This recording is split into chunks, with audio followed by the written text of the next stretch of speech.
Этот бездомный кот пришел в магазин с листиком дерева в зубах.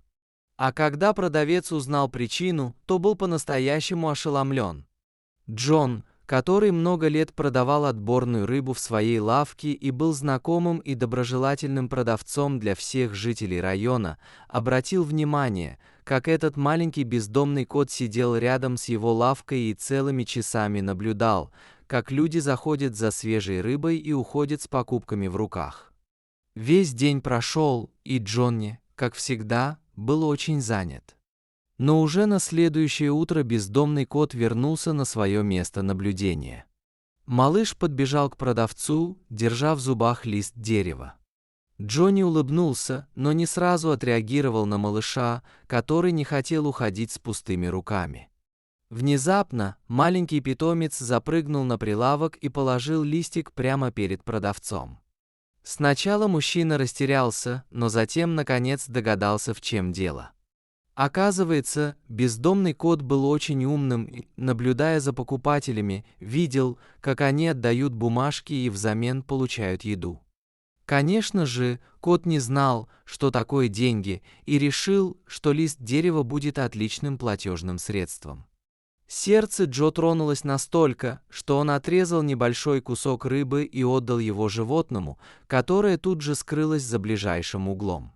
Конечно же, котик вернулся уже на следующий день, бережно сжимая в зубах еще один листик, который стал для него настоящей драгоценностью. Джон не стал прогонять питомца и снова выдал ему небольшое угощение в награду. С тех пор питомец каждый день приходил в лавку этого доброго торговца со своим необычным платежным средством в зубах, а Джо никогда не отказывал ему. Продавец так привязался к коту, которому дал имя Суши, что он сделался одним из самых любимых посетителей. Джо поставил небольшую чашку с свежей водой для своего питомца возле входа в магазин. Каждый день рядом с ней появлялся маленький кусочек рыбки, который к концу дня исчезал, а вместо него Суши всегда оставлял листок дерева. Однажды, когда у Джо был напряженный день и в магазине было много покупателей, он только к вечеру заметил, что кусочек рыбки для питомца так и остался нетронутым. Торговец, уставший до предела, сильно желал лишь одного – быстрее добраться домой и улечься на свою уютную кровать. Однако тревожные мысли терзали его душу. Джо не знал, где может быть Суши. Мужчина обошел все окрестности торговых рядов и продолжил поиски в парке через дорогу.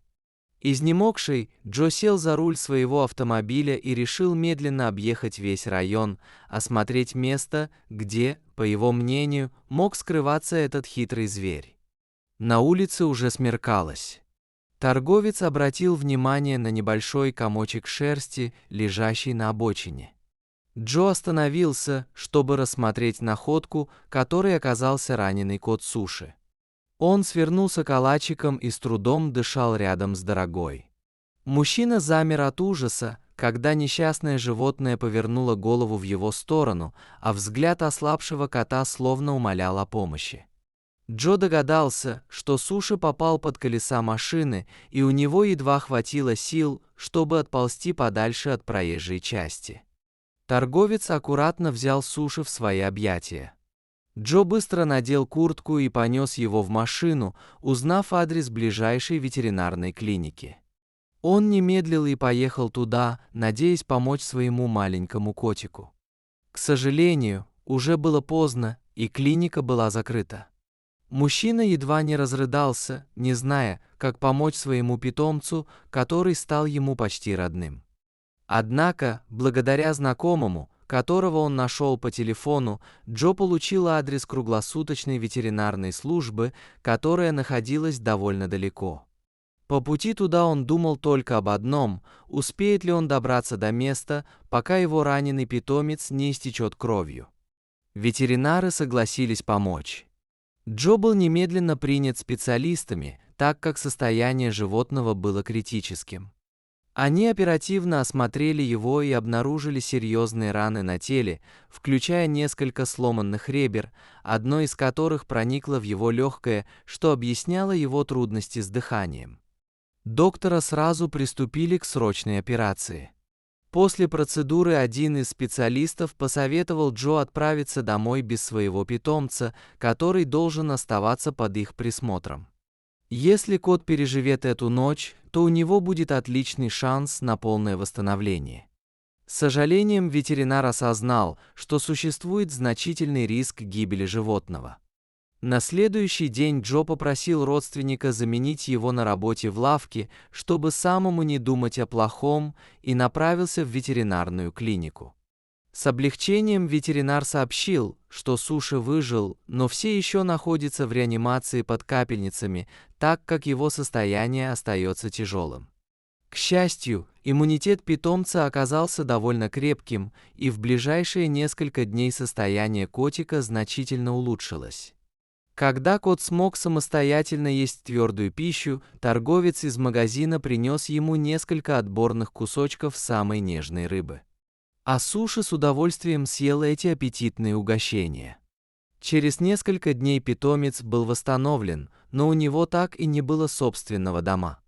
Тогда сотрудники клиники решили отправить кота в ближайший приют для бездомных животных. Однако Джо настолько сильно привязался к Суши за это время, что не хотел отпускать малыша в приют и решил забрать его себе. Конечно, питомцы дома – это замечательно. Кот был в восторге от своего нового уютного дома рядом с добрым мужчиной.